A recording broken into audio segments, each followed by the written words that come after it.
Eric Dixon has suffered an injury serious enough to keep him out of the entire NBA Summer League. How big a setback is this for Nova's all-time leading scorer?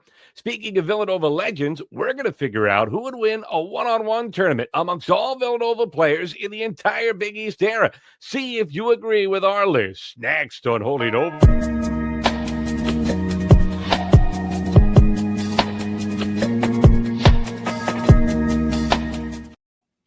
And hi, everybody. Welcome to Holy Nova, part of the Big East Energy Network. I'm Matt Janis with David White. David, a fun show today for sure. We're going to debate who would be in the top 5 players in a one-on-one tournament. But before we get to the fun, we have to deal with some less than fun news. Eric Dixon, Villanova's all-time leading scorer, went undrafted. Obviously, we talked about that being a little bit of a surprise. And now you find out that he has an injury that's serious enough that he's going to be sidelined the entire NBA Summer League. He has been spotted going around Las Vegas in a boot on a scooter. That doesn't sound good. It is an apparent foot injury. Never what you want to hear when talking about a big man. I guess there are two questions when you think about this with Eric Dixon and this injury. A, does it impact his ability to make the Lakers? And B, if he makes the Lakers, does the injury really limit his ability to find a big role as a rookie? So yeah, I mean, first of all, we have to figure out how serious the injury is. Walking around in a boot and on a scooter never bodes well. That usually can be an Achilles, or it could be something as simple as a severe ankle sprain. So whatever that is, we need to find out. But obviously, not playing in the summer league is really going to hurt his prospects with the Lakers for this year. I think that if the Lakers really were invested in them, they would have used a draft pick on him. Going undrafted makes it seem like he's definitely fighting for a roster spot. I mean, I will say that the Lakers seem to be in a little bit of a upheaval if LeBron is actually gonna leave.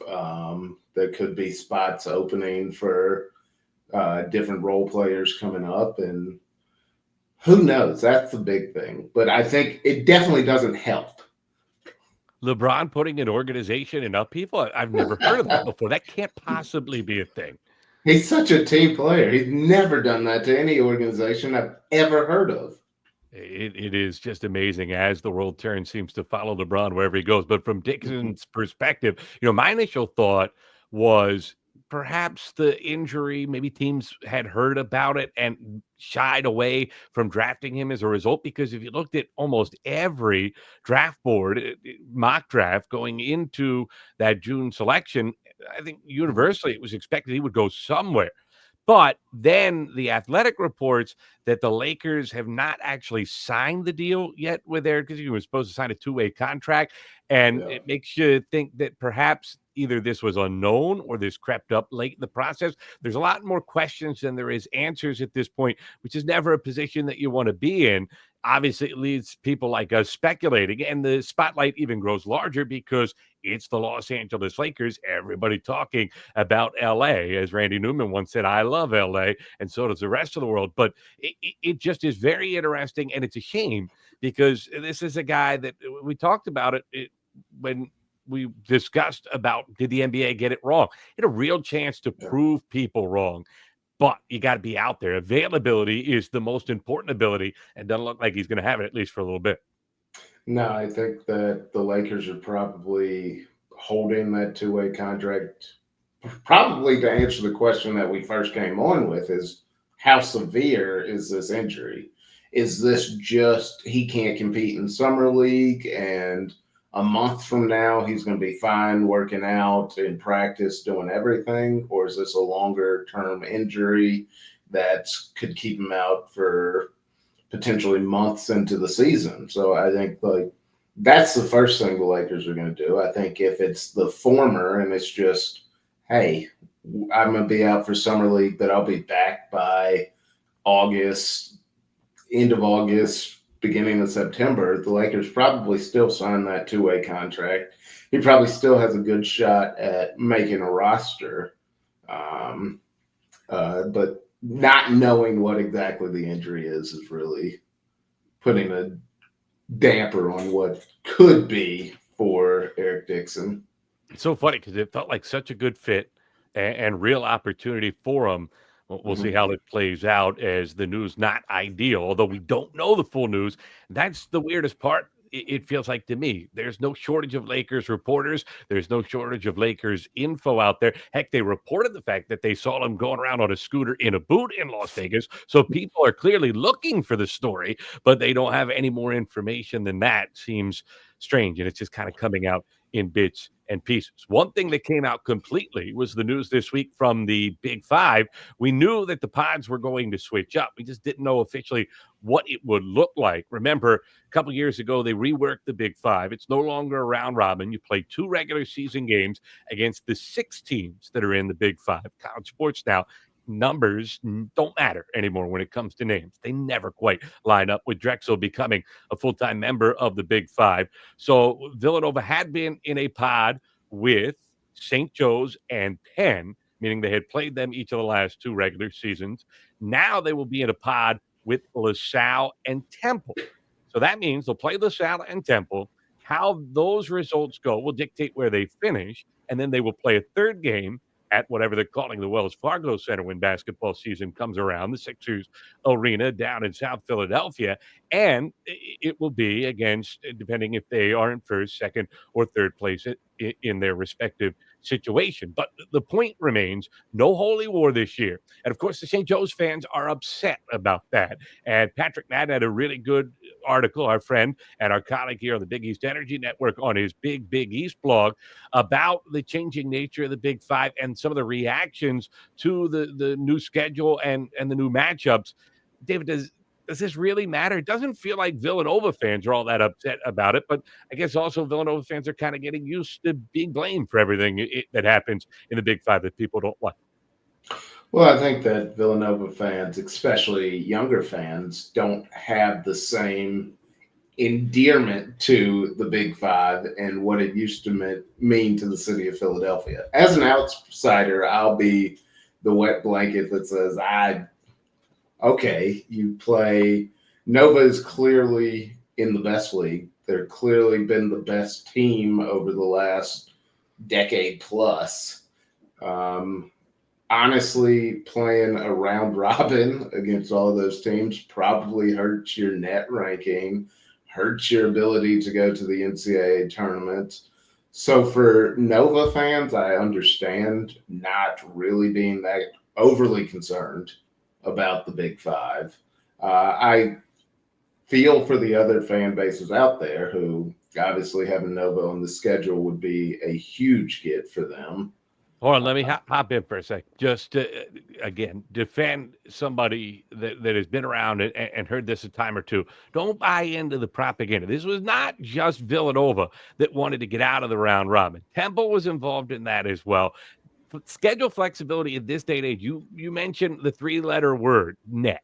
You have to be able to schedule games that are going to put you in the best situation net wise possible. Certainly for Villanova, the ability to schedule Michigan, to schedule Wisconsin, and to schedule that game against BYU to start the season is why they were looking for a different scenario. But I think Temple was as well. And you didn't get a big real argument from St. Joe's, Penn, LaSalle, and then Drexel's just happy to be along for the ride.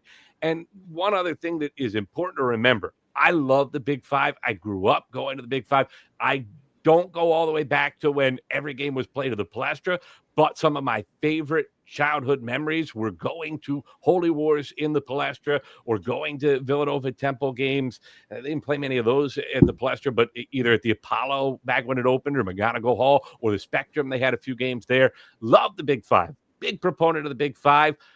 But the last year they played the round robin, they played 3 games at the Palestra and like 2,300 people showed up. So it wasn't just Villanova fans that weren't all in on it anymore. It wasn't the draw it had been, and you're locking these teams into these schedules. I think everybody understood something had to change. The big thing now that you're kind of looking at is the revisionist history from the St. Joe's fans to suddenly, now that the Holy War isn't happening every year, lay this all at Villanova's feet. I think it was always an understanding that they would reevaluate this thing every couple of years. And as you alluded to, the other fan bases want a shot at Villanova. We had Ray Dunn on, our Temple insider, during the Zion Stanford episode a couple weeks ago. And if you haven't seen that, recommend you go back and check it out. But he was very clear. Temple fans were very disappointed to not have a chance to play Villanova at Liacouras Center. They want that game. That game means something to them.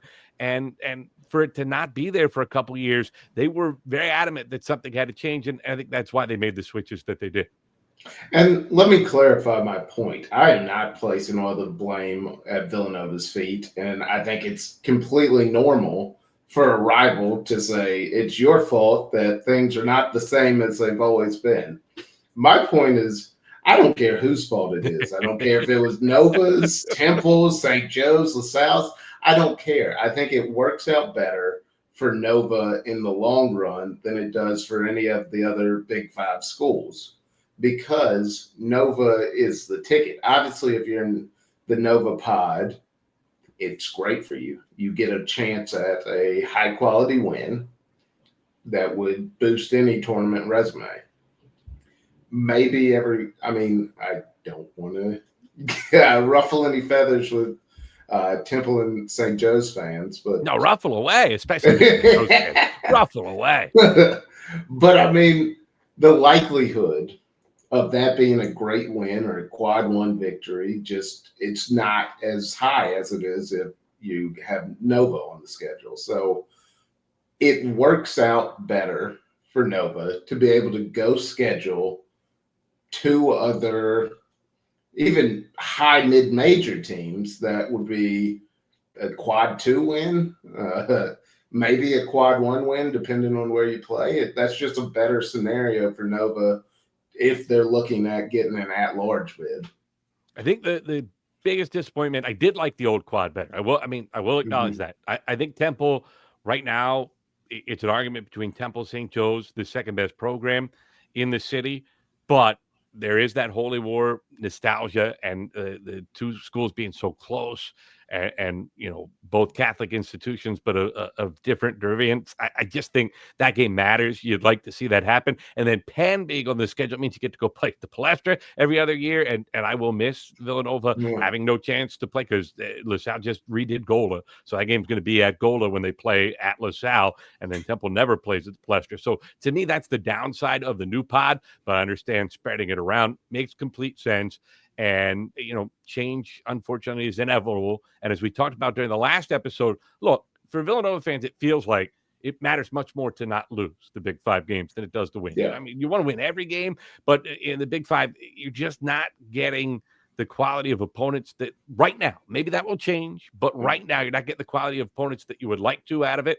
If somebody does end up being good, and if Villanova gets back to where they think they're going to be under Kevin Willard, they'll end up playing at the Wells Fargo Center anyway, and that will be a ton of fun. Imagine the Holy War, two great teams or two good teams or whatever it might end up being, but being for the Big Five City Championship, I think people would be into that for sure. Speaking of championships, and I think I was going to say, and I was going to say the exact same thing. I mean, you lose out on that St. Joe's rivalry during the pod play, but you have the chance of a Big Five championship game at Wells Fargo between the two. The other thing is, you're exactly right with Villanova fans not wanting to lose, because losing one of those games ultimately hurts you more than winning helps you, I think. Like, if that maths in everybody's head. I mean, that's unfortunately the way the networks. It does seem like that matters more than anything else. Who you play, where you play, the road games carry so much weight. The whole thing is a mess. I didn't mean to cut you off there. I was so proud of my mediocre transition that I was about to try to do. But speaking of championships, we're creating our own mythical championship. We were putting together the best one-on-one teams in the history of the Big East, and in each show was trying to put together their list. Ours got delayed a little bit because we've had guests the last couple of weeks. Then we had some NBA news that we had to get to with former Villanova players, but finally we want to get to ours. Let's unveil. So what this is, if in the prime of their Villanova careers, we were trying to rank the top 5 players if we were going to have a one-on-one tournament, not one-on-one within a 5-man game, but like Bird versus MJ, the old video game, a one-on-one showdown. Who would come out on top? We put together our list of top 5, and let's take a look at that right now, and then we'll come back and discuss it. Fun topic this week. The Big East Energy Network has charged us with putting together a list of the top one-on-one players in the history of the Big East. So without further ado, here's Holy Nova's nominations for the Wildcats. First of all, if this was an all-time list, Howard Porter would be on it, but he predates the Big East era.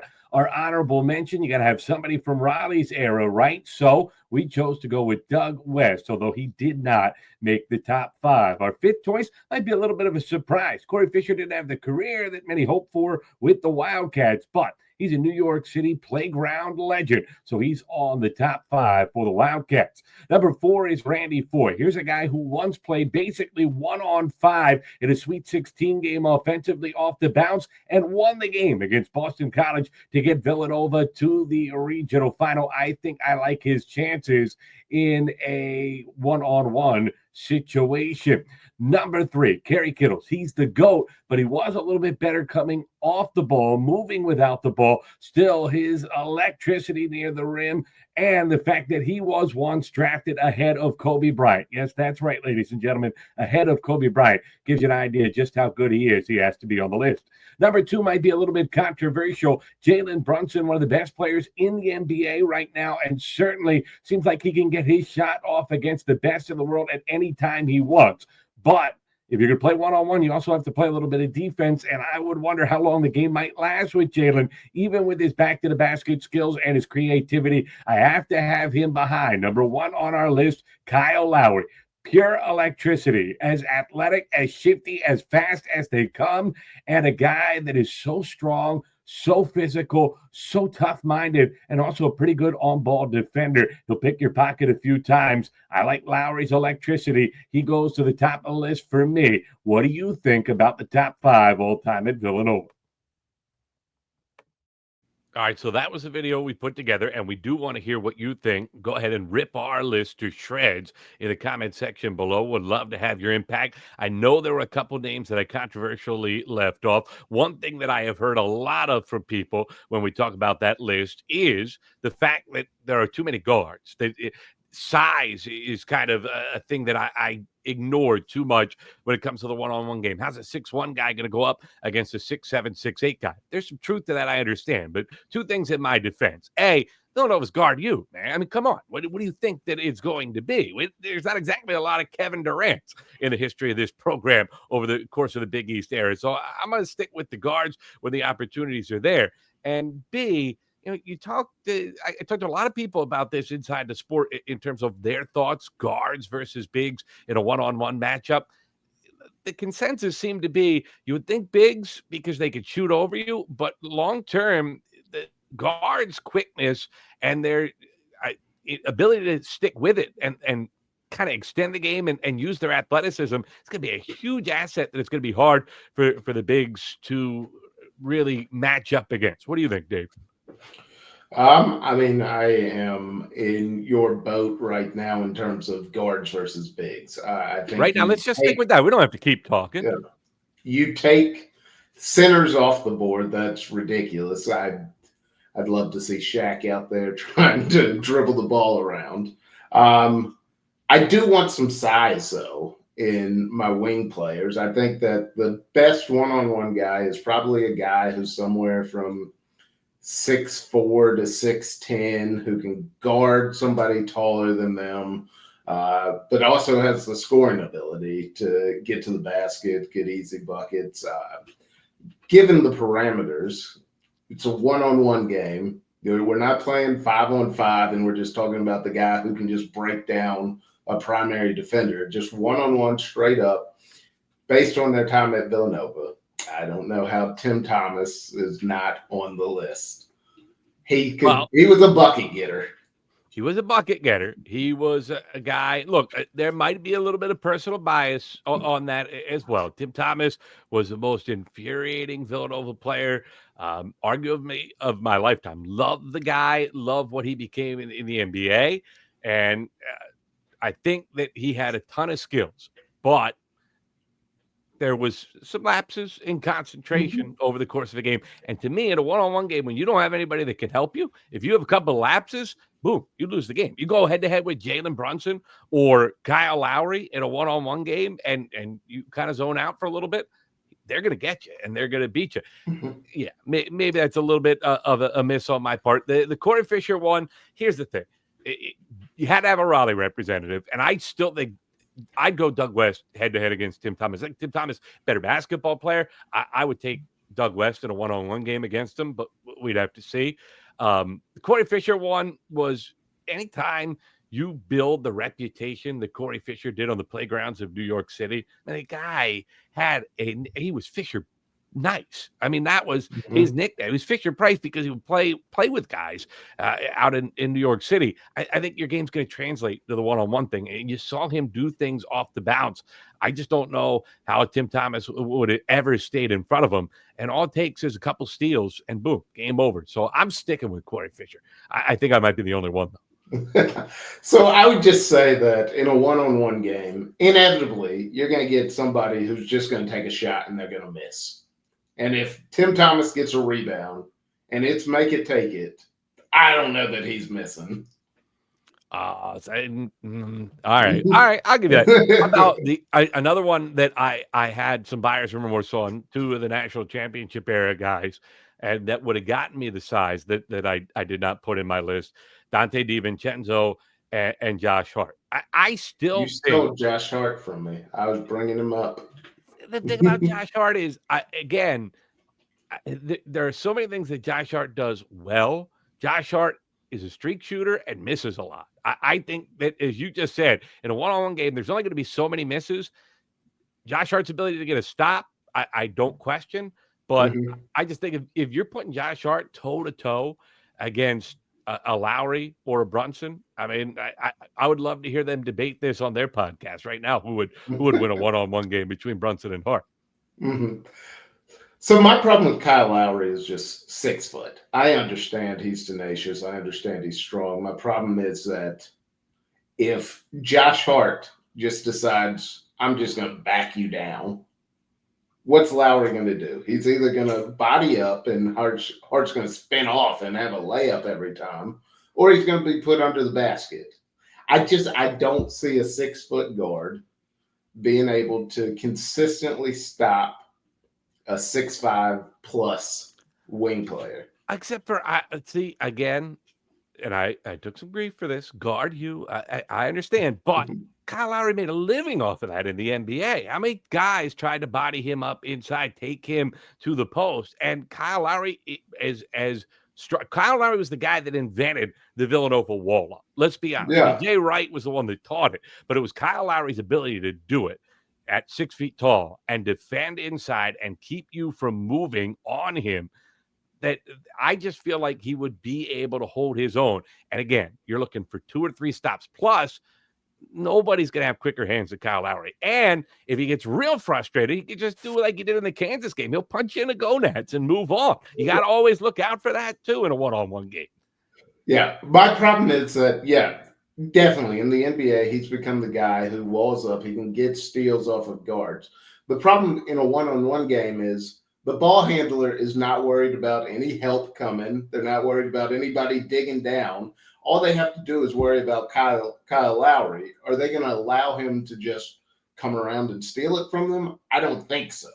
Well, here's my thing. If there is a shot clock, that is the one specification of the rule. If Josh Hart has 50 seconds to shoot the basketball, yes, eventually he will score every single time. But in a one-on-one game, you would think it's, a 15 to 25 second deal where you got to get a shot off. I think Lowry could wall him up. And I don't think Josh Hart's fadeaway is consistent enough. It's the same reason why I didn't pick DiVincenzo. I think eventually there'd be a couple misses, and then I think Lowry would just beat him off the bounce over and over and over. I don't think you're getting the ball back from Kyle Lowry.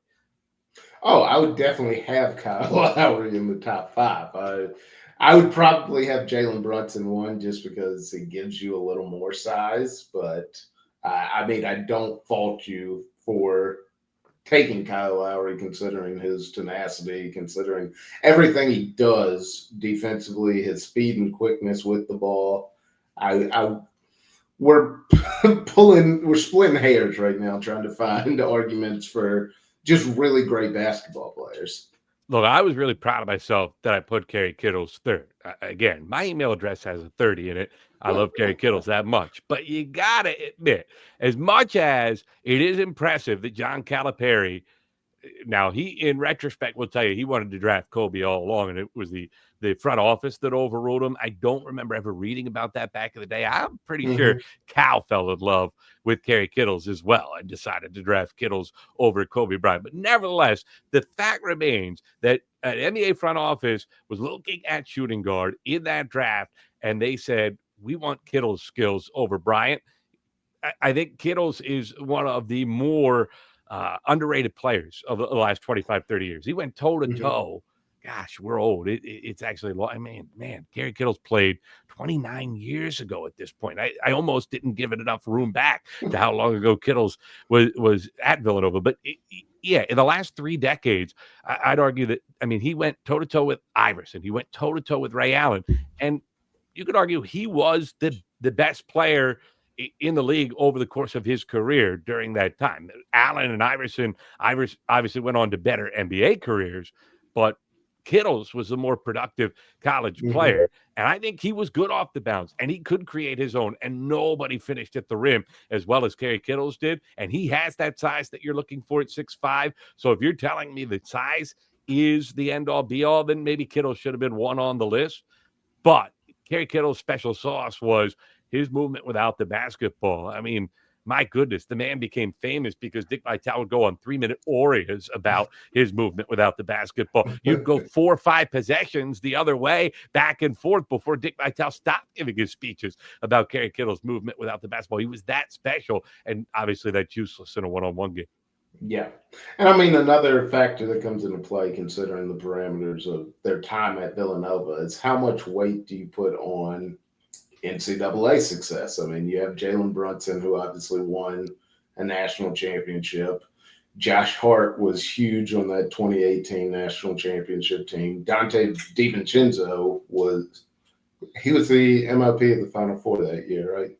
Yeah, the 31 points against Yeah. Michigan. Yeah, Uh yeah. huh. So it's how important is that success too? Because I mean, while Kittles and Lowry, they were all great, they did not have that NCAA success that Hey, the listen, newer guys did. if Curtis Sumter does not tear his ACL, Kyle Lowry gets to at least one Final Four, maybe 2. Mhm. I just want that on the record. Kyle Lowry also, by the way, special credit to Kyle Lowry because he tore his ACL the summer before his freshman year and was back playing by the middle of the season. I still don't understand how that happened. Is he a bionic man? Whatever it was, but there was again a toughness to Kyle Lowry that I just think matters in a one-on-one game, and that's why I went Mhm. with him. And the other thing is, with Jalen Brunson, who's calling the fouls? One-on-one game, you got to call it yourself, right? Is Yeah. it is Brunson really going to call as many fouls as he gets in the NBA these days? Does he have the courage to get that many whistles? That's true. What whistle are we playing by today's NBA, where if you breathe on a guy the wrong way, it's a foul? Or are we playing back in the 90s when Kittles was around and you could just clothesline a guy and that was a common foul? I agree, though. Toughness definitely would come into it because, yeah, there's no way you can call 15 fouls in a one-on-one game on your opponent. So on this topic, you look at it, the bigs versus guard. We did it at a bunch of different schools in the Big East on a Big East Energy Network. Perfect example is probably Georgetown. I mean, would you put Allen Iverson number one at Georgetown? Who's beating AI in a one-on-one game? I mean, it would have to be Iverson. He's 6 feet tall. That went right in the face of your own argument. You're killing me for Kyle Lowry because he's 6 feet tall. because Allen the Iverson's next just as small and he's greatest not as strong. the next greatest Georgetown player is probably Patrick Ewing, and I don't trust Patrick Ewing dribbling the ball on the perimeter, or Mutombo. Are we going to put Mutombo at the 3-point line against the guard? Hey, Alonzo Mourning. How about Ruben Boomche? Reggie Wingate. There's a lot of options that you could have at Georgetown. But I mean, I'm not arguing against Allen Iverson. The answer is Allen Iverson. He is the answer. I'm just saying, I just wanted to lawyer the lawyer a little bit there. I wanted to walk into that one couch. No, false equivalency. AI is AI. I love Kyle Lowry. He's not quite AI. Yeah, you're right. You know what it is? Kyle Lowry plays defense. AI is allergic to defense. How's he ever going to get a stop? He's just going to take the ball. He's going to win by just with that ball. 40% field goal percentage that he had over the course of his NBA career. Oh, goodness. These are the fun conversations that you get to have in summer. It would be fun to watch. They play these alum tournaments now, the players tournament. They all have different names, and it is fun to see these guys come back together and play under a made up banner under the name of these schools. But to imagine them at their prime doing this, I think is the most fun part. The thing that is interesting to me about it is when Mark was first explaining to me the concept, I thought he meant one-on-one in the parameters of the 5-on-5 game. To me, for Villanova, that's the more interesting conversation, David. That's a very different conversation. Exactly. And that's where my list, sadly, would probably look pretty similar. I would move Brunson ahead of Lowry, Lowry down 1, Brunson on top. And probably I'd move Randy Foye into the 2 spot and then Lowry number 3. But it is kind of interesting in that I don't know how Villanova's guys would match up in the one-on-one fictitious tournament that we've created here. But in terms of one-on-one guys in the frame of the team game, I think they do really, really well. That would be a much different look. Oh, I agree. 5-on-5 is just such a different game than just straight one-on-one. That I think that the Villanova guys, I think Josh Hart is a great one-on-one player in the concept of the offense. I just do. I think he can break down a defender, get to the rim. Maybe I am higher on Josh Hart than most, but I agree with that. I just, any Knicks fans listening right now probably would not agree with that at the moment. Josh does run hot and cold. That's the biggest thing with Hart, right? Not without a doubt. But, I mean, that's basketball. All of these guys, I mean, Brunson doesn't run as hot and cold, but he's going to have his games where he's just off. And if it's the day that you're off, I don't know what you want them to do at that point. It is kind of funny. The two guys that we're just kind of comparing in terms of, I guess I was maybe talking a little bit more Lowry, but you could make an argument that in terms of that one-on-one in the realm of the team game, 5-on-5, that of the last 30 years, Nova and Georgetown, it would be AI and Brunson and then Kemba, right? That would probably be the list for your 3 guys in the last 30 years, one-on-one in a 5-man game. Yeah, I'm trying to think I mean, maybe so. Rip. I mean, Rip could take over a game when he wanted to. I mean, UConn's got a long list. Obviously, they were pretty darn good in a lot of different ways. But to me, I mean, look at what Jalen Brunson won 2 national championships. He was a bit player the first time, but he was the guy, the national player of the year on arguably the best team in the last quarter century. And then he has gone to the NBA and far exceeded what anyone thought. And I think what maybe we thought was a plucky underdog story, it's kind of one of the reasons why if I'm Jay Wright, I'm not going to the NBA. Yeah. We've talked about that a little bit in the past, but everybody thinks Jay Wright created something on his own, and he did, but he had better players than I think a lot of people give those Villanova teams credit for. They're starting to finally get that respect a little bit different. But Jalen Wright's retired now, so his legacy's kind of cemented. But if he comes to the Mhm. NBA and it didn't work out, he's still going to be a Hall of Famer and a legend, but he might not be viewed as one of the 2 or 3 best coaches of the last 20 years anymore, because he might kind of be, hey, he won 2 and 3 with a freakishly talented team. Yeah, and I think that I those can't believe I guys. just said something or that isn't complimentary about Jay Wright. That goes against everything I believe in as a human being, by the way. I take it back, Jay. Well, I think that it can be a compliment to Jay Wright too, just because People those guys look. were overlooked because of the offense that Jay ran, which was team centered.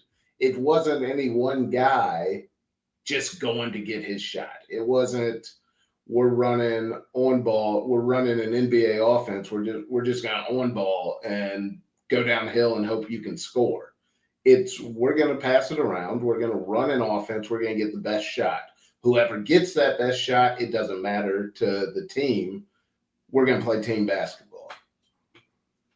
And now those guys are in a system in the NBA where it's easier to shine as a one-on-one player, because that is the NBA philosophy outside of maybe Golden State. And we'll see what the Knicks do with Brown now that he's coming in, and maybe Pop when he was in San Antonio. But other than that, you're talking 29 teams that run basically a version of the same offense.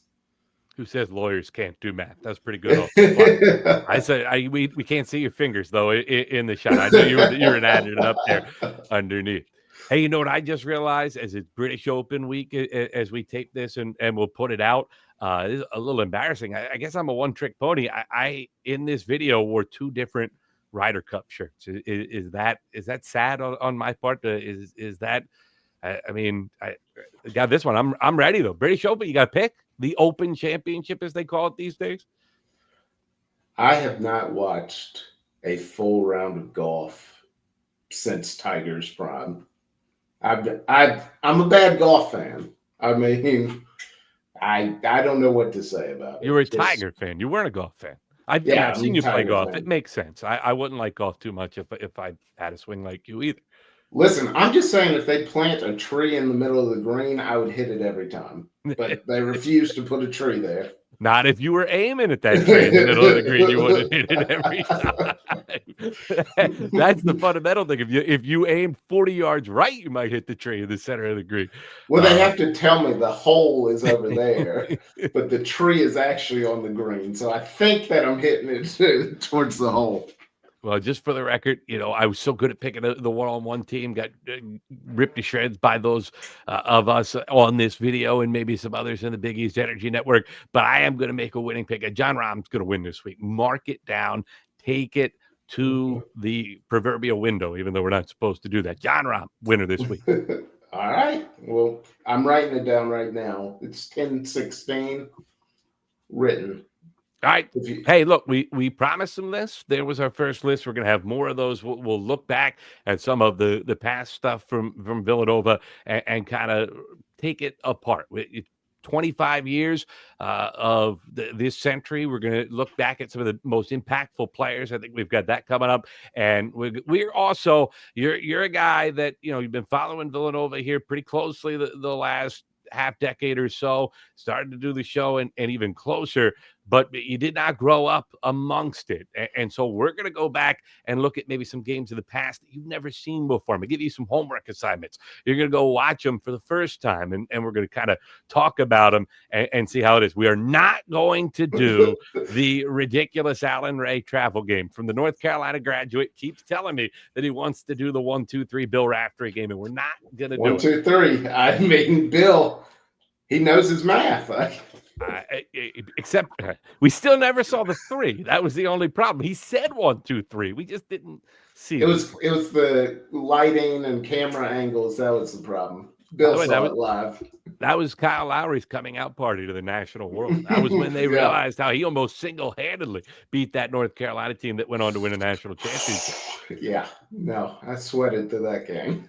Yeah, we can talk about that part of the game. We're just not going to go to the counting part. Love rap, but that was bad. Even Vern Lundquist couldn't go with him on that. He's I don't know about that, Bill. So, all right, good show, David. Appreciate it. Have fun. All right.